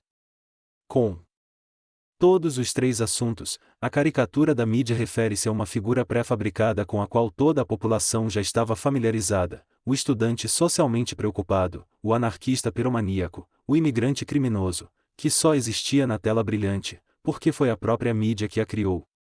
Essa é a genialidade da mídia, ela raramente tem de verificar suas afirmações, porque opera em um universo virtual que ela mesma. No exemplo grego, é óbvio porque a mídia simpatizaria com a revolta dos estudantes, para desencorajar a participação ou a identificação de não estudantes com a revolta e para estabelecer um limite de táticas aceitáveis, criminalizando implicitamente os saques e os ataques às delegacias de polícia. Afinal de contas, a intensidade dos confrontos nas ruas durante 3 semanas ininterruptas estava forçando o governo a considerar a possibilidade de chamar as Forças Armadas. Eles estavam dispostos a tolerar a queima de barricadas e protestos ilegais se as coisas não além. Da mesma forma, quando as pessoas começarem a levar armas para os protestos, como em Ferguson, haverá aqueles entre as forças da lei e da ordem que começarão a ver a sabedoria em tolerar a destruição de bancos. É digno de nota que a mídia só começa a tolerar a destruição de propriedades quando a conversa sobre revidar começa a repercutir em toda a sociedade. E embora, dentro dos limites do diálogo americano, pareça uma lufada de ar fresco o fato de a Time Magazine simpatizar com os manifestantes, é um movimento mais ou menos calculado que funciona para limitar o crescimento da resistência. Mesmo que os editores de uma revista não estejam planejando consciente explicitamente sobre como manter o controle social, eles ainda são indivíduos com interesse no sistema atual. As pessoas que lutam ferozmente por sua liberdade, diferentemente daquelas que andam compulsivamente em círculos ou encenam manifestações de morte, geralmente forçam o reconhecimento de sua humanidade e conquistam uma simpatia limitada de seus inimigos. Elas também tornam inegável a existência de um conflito social. Nesse caso, as pessoas no poder podem vir a aceitar táticas que antes condenavam, a reconhecer erros que antes negavam, mas sua condenação de formas de rebelião que são irreversivelmente desestabilizadoras apenas se cristalizará. As pessoas podem ser autorizadas a desabafar, mesmo que de forma ilegal, mas não podem ser autorizadas em botar ou sabotar os instrumentos do Estado. E quando a polícia enfrenta uma população armada, de repente ela se torna muito menos eficaz. Outra maneira pela qual a dissidência excepcional pode se manifestar é no âmbito do discurso e da pesquisa. Não sou, de forma alguma, a primeira pessoa a expressar a ideia de que a polícia deveria ser abolida, nem essa ideia é totalmente estranha em um discurso aceitável entre pessoas que estão muito mais bem vestidas do que eu. No entanto, a elaboração desses discursos deve ser formulada de determinadas maneiras para sinalizar sua utilidade para o Estado e sua separação das comunidades em luta. Se afirmarmos que não é permitido falar de um mundo sem polícia, isso só é verdade se entendermos a polícia como uma função em um sistema interligado de dominação, e a abolição da polícia significa a abolição de todo esse sistema. Caso contrário, há muitas pesquisas e debates que mapeiam as possibilidades de abolição da prisão ou o fim do policiamento como o conhecemos. Mas qual é o significado e o efeito real desse discurso? Eu começaria argumentando que a grande maioria das pessoas que realizam esse trabalho teórico tem boas intenções. Mas também sabemos o que dizem sobre boas intenções, e as pedras do caminho para o inferno não são tão substanciais quanto as que estão sendo atiradas nos policiais em Ferguson e em outros lugares. Com essa figura de linguagem fácil, na verdade pretendo sugerir um critério diferente para avaliar nossas ações. Admito de bom grado que as informações produzidas por acadêmicos ou ativistas que teorizam sobre a abolição da prisão ou um mundo sem polícia são instigantes e úteis. Citei alguns exemplos disso neste ensaio. Mas, assim como devemos nos perguntar por que a Time Magazine simpatizaria com os desordeiros, devemos nos perguntar por que existem cargos remunerados para que as pessoas estudem a abolição das prisões.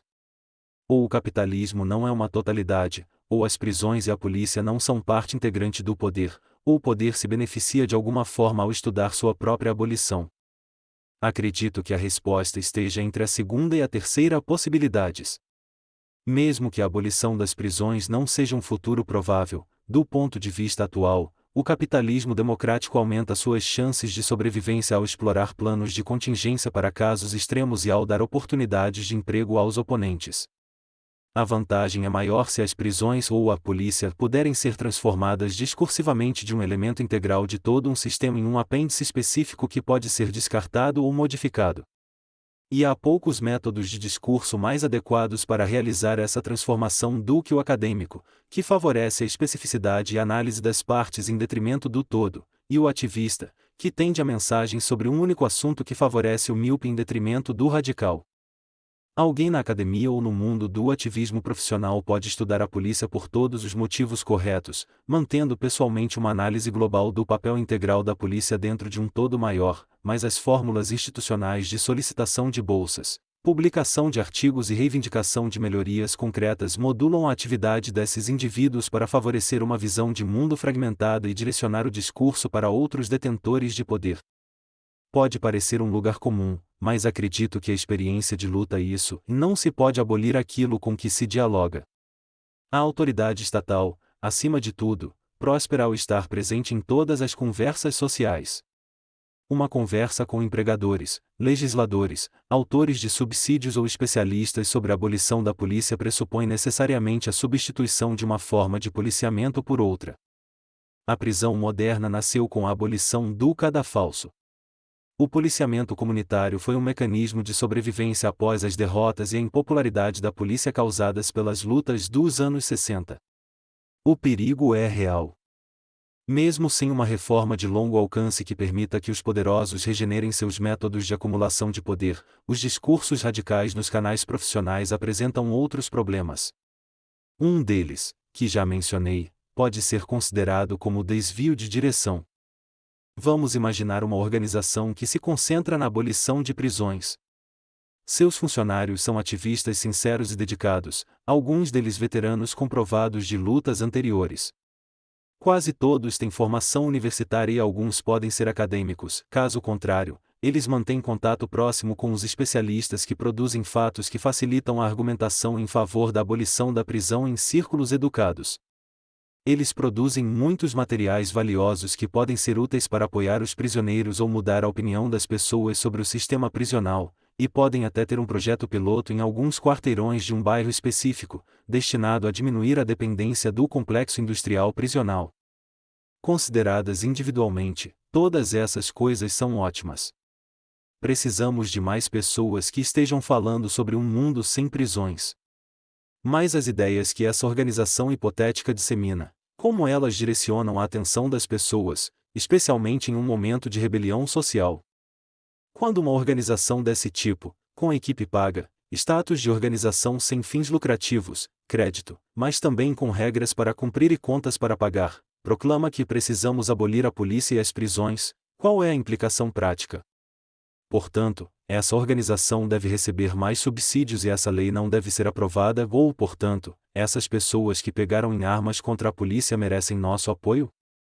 Claramente, não é a última.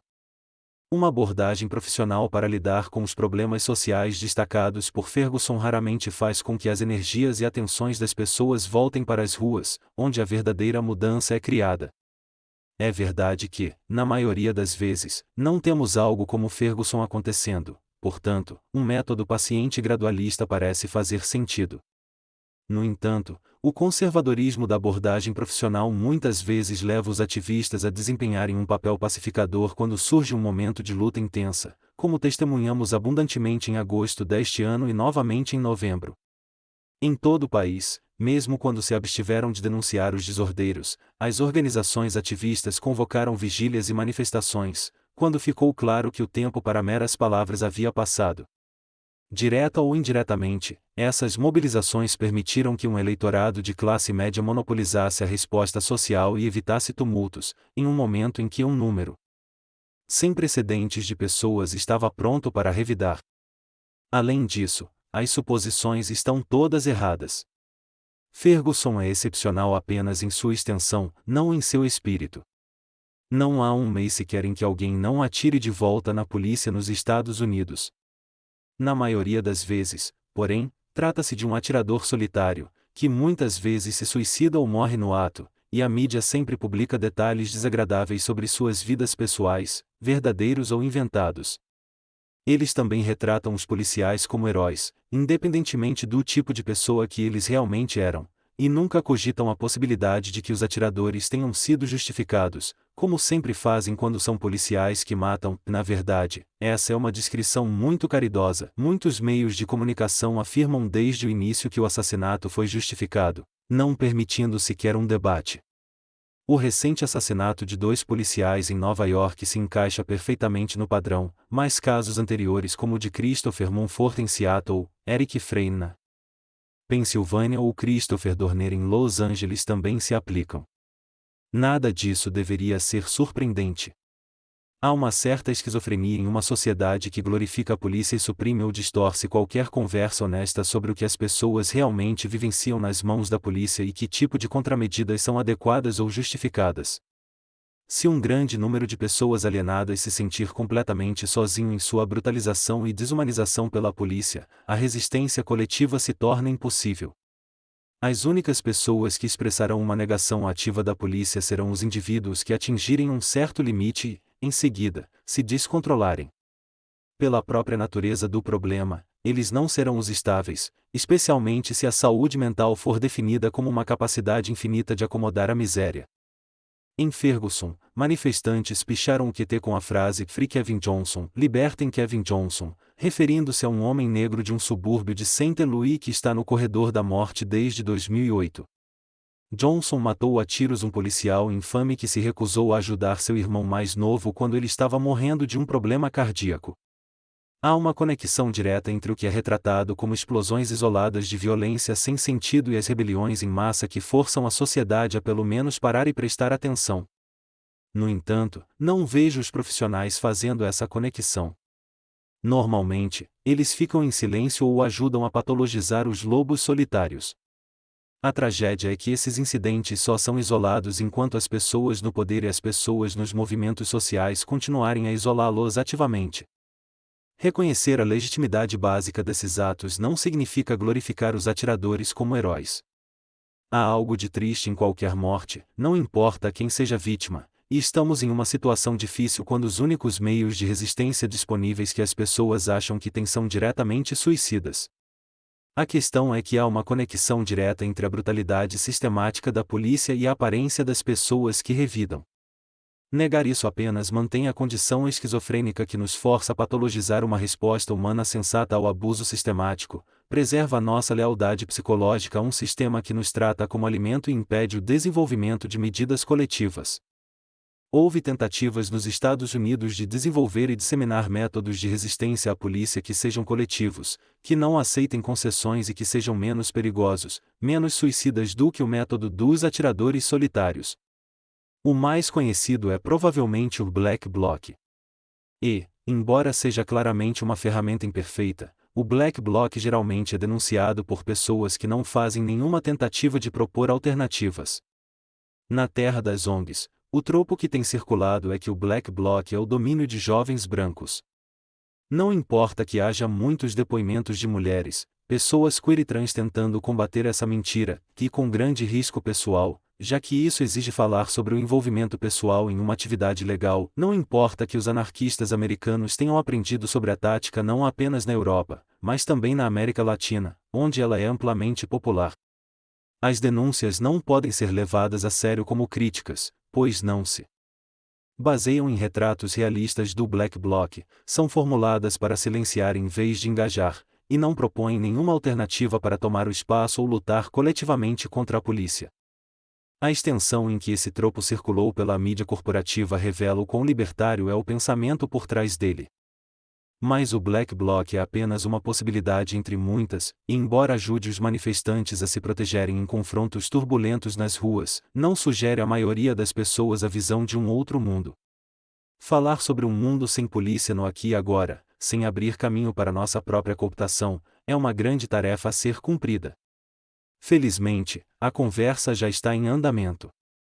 Temos os exemplos de sociedades que prosperaram sem polícia, que mencionei no início do ensaio. Essas histórias pertencem a outras culturas. Não acho que os ocidentais devam usá-las como modelos ou como capital ideológico, mas acho que devemos reconhecer sua existência, para quebrar o domínio que a civilização ocidental tem sobre as definições da natureza humana e das possibilidades humanas. E também devemos reconhecer que essas outras formas de ser foram violentamente interrompidas por processos de colonização que ainda estão em andamento. Elas não são histórias marginais e idílicas de sociedades primitivas sem relação com a realidade moderna, são histórias de povos que ainda estão lutando pela sobrevivência. Se, nos mundos com os quais sonhamos, não houver espaço para que eles se reafirmem independentemente de nossos projetos, então tudo o que criarmos será apenas uma continuação daquilo contra o que estamos lutando. Mais apropriadas como inspiração para nossa própria ação são as várias histórias de luta em países ocidentais ou ocidentalizados em que as pessoas criaram zonas livres da polícia no local. Afinal de contas, uma crítica holística da polícia significa que, pela própria natureza do problema, não podemos pedir ao governo que institua as mudanças necessárias. Os verdadeiros passos em direção a um mundo sem polícia podem ser encontrados nos tumultos em Ferguson e em outras cidades do país, onde as pessoas superaram seus líderes autoproclamados e realmente revidaram, em vez de apenas fabricar mais um espetáculo de dissidência simbólica. Os distúrbios em Ferguson não foram importantes apenas de forma instrumental, forçando toda a sociedade a considerar o problema, eles também sugeriram o início de uma solução, pois os vizinhos se uniram em solidariedade, construindo novas relações entre si e expulsando com força a polícia dos bairros que patrulhavam.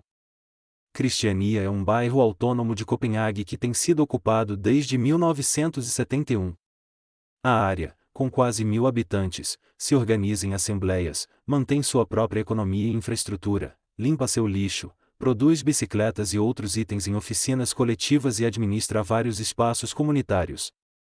Eles também resolvem seus próprios conflitos, e com exceção de algumas incursões e invasões agressivas, Cristiania tem sido uma zona livre de polícia durante a maior parte de sua existência. Inicialmente, o governo dinamarquês optou por uma estratégia branda, esperando que Cristiania acabasse se desintegrando por conta própria. Na mesma época, o movimento autônomo na Holanda e na Alemanha estava travando grandes batalhas para defender seus espaços ocupados, às vezes derrotando a polícia nas ruas ou incendiando shopping centers em represália aos despejos. No contexto, a abordagem dinamarquesa fazia sentido. No entanto, Cristiania prosperou. Alguns suspeitam que o governo estava por trás da crise que ameaçou a existência do bairro autônomo em 1984, quando uma gangue de motociclistas se mudou para a zona livre da polícia para começar a vender drogas pesadas. Drogas leves sempre foram amplamente usadas em Cristiania, enquanto as drogas viciantes são veementemente desencorajadas. No início da história de Cristiania, houve um debate acirrado sobre como lidar com o problema das drogas. Com intensa oposição, uma parte do bairro decidiu solicitar a ajuda da polícia, mas logo descobriram que os policiais estavam prendendo os usuários de drogas que não causavam dependência e ignorando ou até mesmo protegendo a proliferação de drogas pesadas. Depois disso, Cristiania decidiu manter a polícia afastada, e sua autonomia já estava bem estabelecida quando a gangue de motociclistas se mudou para lá. Os gangsters achavam que tinham escolhido um alvo fácil, um bairro de hippies que não apenas rejeitavam o uso da polícia, mas também a mantinham afastada. Esses traficantes de drogas, no entanto, haviam caído na mitologia capitalista, que nos apresenta como indivíduos isolados, vulneráveis a delinquentes organizados, e, portanto, necessitados do maior esquema de proteção de todos, o Estado. Os moradores de Cristiania se organizaram, exercendo o mesmo princípio de solidariedade que estava em ação em todos os outros aspectos de suas vidas, revidaram e expulsaram a gangue de motociclistas, usando uma combinação de sabotagem, reuniões públicas, pressão e confronto direto. Não é coincidência que as mesmas ferramentas e capacidades que nos permitem revidar e nos libertar do policiamento sejam também as que precisamos para nos proteger das formas de dano que as democracias capitalistas processam sob a rubrica de crime. O crime e a polícia são dois lados da mesma moeda. Eles se perpetuam mutuamente e cada um deles depende de uma sociedade vulnerável e atomizada. Uma sociedade saudável não precisaria da polícia, assim como não precisaria trancar as pessoas em gaiolas e esconder seus problemas, em vez de lidar com os conflitos e as deficiências que levaram ao cometimento de um ato de dano. A relação mútua entre a polícia e o crime foi revelada de forma primorosa durante a revolta popular em Oaxaca em 2006. Em junho daquele ano, a polícia atacou violentamente o enorme acampamento organizado anualmente pelos professores grevistas. Mas os professores reagiram com unhas e dentes, rapidamente acompanhados por muitos vizinhos. Eles expulsaram a polícia da cidade de Oaxaca, que permaneceu autônoma por 5 meses, juntamente com grande parte da zona rural. As pessoas construíram barricadas, que se tornaram um importante espaço de socialização e autodefesa, e organizaram topiles, uma tradição indígena que oferecia voluntários para lutar contra a polícia e os paramilitares, bem como para ficarem atentos a incêndios, atos de roubo ou agressão. Os defensores de Oaxaca logo souberam que a polícia estava liberando pessoas de suas prisões com a condição de que elas fossem à cidade para cometer crimes. Ao proteger seus bairros contra esses atos, os topiles não funcionavam como as forças policiais ocidentais. Eles patrulhavam desarmados, eram voluntários e não tinham a prerrogativa de prender pessoas ou impor sua vontade, como fazem os policiais. Ao se deparar com um roubo, incêndio criminoso ou agressão, sua função não era apenas a dos socorristas, mas também chamar os vizinhos para que todos pudessem responder coletivamente. Com essa estrutura, seria impossível impor um código legal contra uma atividade com participação popular. Em outras palavras, os topiles poderiam deter um estranho que estivesse roubando a loja de uma pessoa da classe trabalhadora local, como muitas das lojas de bairro em Oaxaca, mas não poderiam ter impedido os próprios vizinhos de saquear uma loja com a qual já tinham uma relação antagônica e classista, como foi o caso em Ferguson. As pessoas em Oaxaca também tiveram que se defender da polícia e dos paramilitares, e fizeram isso durante 5 meses. Os topiles e muitos outros estavam desarmados. Eles tiveram que revidar com pedras, fogos de artifício e coquetéis Molotov, muitos deles sendo baleados no processo. Sua bravura permitiu que centenas de milhares de pessoas vivessem em liberdade por 5 meses, em uma zona livre da polícia e do governo, experimentando a auto-organização de suas vidas nos níveis social, econômico e cultural. Todos os belos aspectos da comuna de Oaxaca são inseparáveis de sua violenta luta contra a polícia, envolvendo barricadas, estilingues, coquetéis molotovs e milhares de pessoas que enfrentaram oponentes armados, mais de uma dúzia delas dando suas vidas no processo. No final, o Estado mexicano teve que enviar os militares como a única maneira de esmagar esse florescente bolsão de autonomia. Se aprendermos com exemplos como Cristiania, Oaxaca e o próprio Ferguson, poderemos lutar por um mundo sem polícia e tudo que ela representa, começando aqui e agora, criando quarteirões, bairros ou até mesmo cidades inteiras que sejam, pelo menos temporariamente, zonas livres da polícia. Nesses espaços, podemos finalmente experimentar e praticar soluções para todas as outras formas interrelacionadas de opressão que nos afligem. Há algo de belo no fato de as pessoas encontrarem coragem para lutar contra um inimigo mais poderoso, e as pessoas também florescem de forma surpreendente quando liberam espaço e assumem o poder de organizar suas próprias vidas. Nenhuma dessas coisas pode ser enfatizada em demasia. Mas também não devemos romantizá-las. Nas ruas de Ferguson e em outros espaços liberados, grande parte da feiura que infunde nossa sociedade manifesta. No entanto, lidar com o que antes era invisível ou normalizado é uma parte inevitável de qualquer processo de cura, e nossa sociedade está doente. Calamidades como revoltas e tumultos podem ser catalisadores importantes nos processos de cura social, e os espaços liberados, ao deixarem de lado à força as normas e os relacionamentos do regime anterior, que só funcionavam para reproduzir e invisibilizar todas as formas de danos contínuos, podem nos dar a oportunidade de criar padrões novos e mais saudáveis e de participar de conversas que antes eram impossíveis. O fato de nos capacitarmos para lutar contra aqueles que nos traumatizaram, como a polícia, pode ser um passo importante para perturbar as relações opressivas, curar o trauma e restaurar relações sociais saudáveis. Essa é, no entanto, uma proposta perigosa. Lutar contra a polícia, especialmente revidar com tiros, como estava acontecendo em Ferguson, não é uma atividade segura. A mudança nunca é segura. E se conseguirmos vencer a polícia para criar uma zona liberada, o Estado acabará enviando os militares. Será que os soldados ainda são leais o suficiente, depois dessas últimas guerras, para abrir fogo contra nós? Já foi feito o suficiente para incentivar a dissensão nas fileiras ou o governo está firmemente no controle? Só há uma maneira de descobri-lo.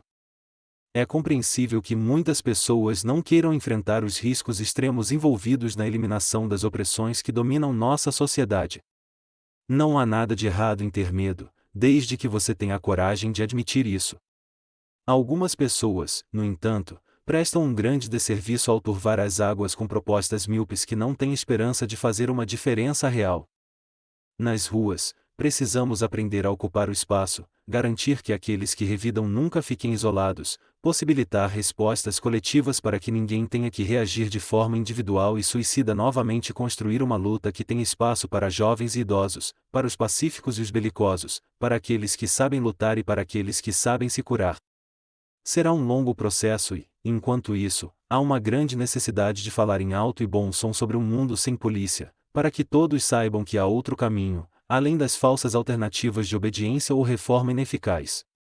29 de dezembro de 2014